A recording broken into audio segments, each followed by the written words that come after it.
My name is Erwin Massengale. I was born and raised here in Beeville, Texas.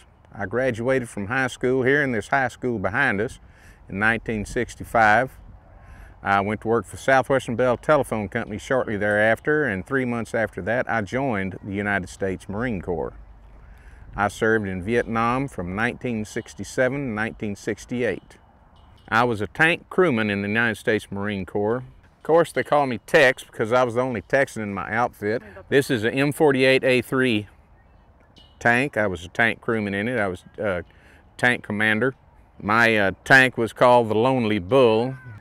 We were in the mountains around Khe Sanh, near a place called LZ, or Landing Zone Hawk. We were looking down in the valley below us, and a young water buffalo calf had stepped on a landmine and had blown one of his legs off. So I had one of our snipers shoot it to put it out of its misery, and instead of just destroying the thing, we pulled it up to our location, skinned it and cleaned it and gutted it like a deer, and then we barbecued that thing.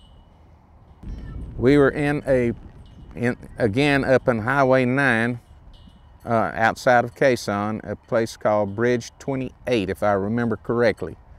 It's either Bridge 28 or Bridge 29. There had been an ambush of the convoy at that particular bridge location, and it was an all-day battle. They had sustained very heavy casualties. We were sent in to help in that fight, and we'd been there.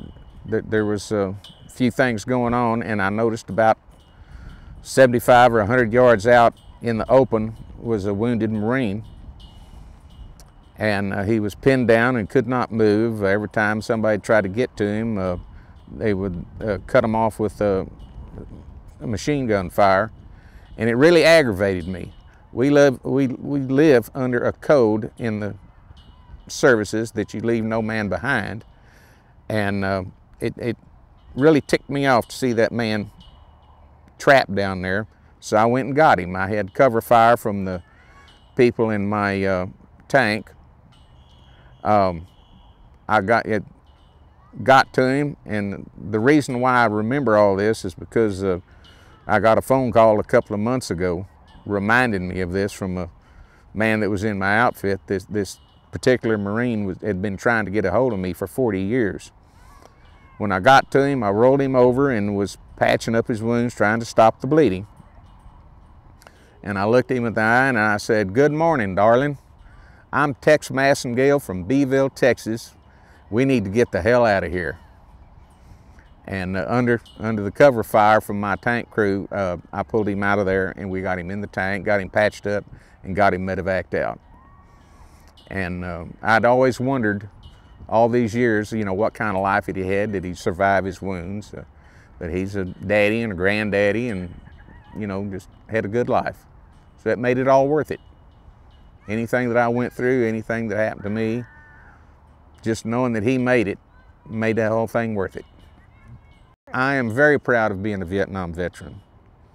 My country called me to duty. I answered that call, along with all the other good men and women that did not run from the draft. The call was made, and we answered that call. I'm very proud of my service.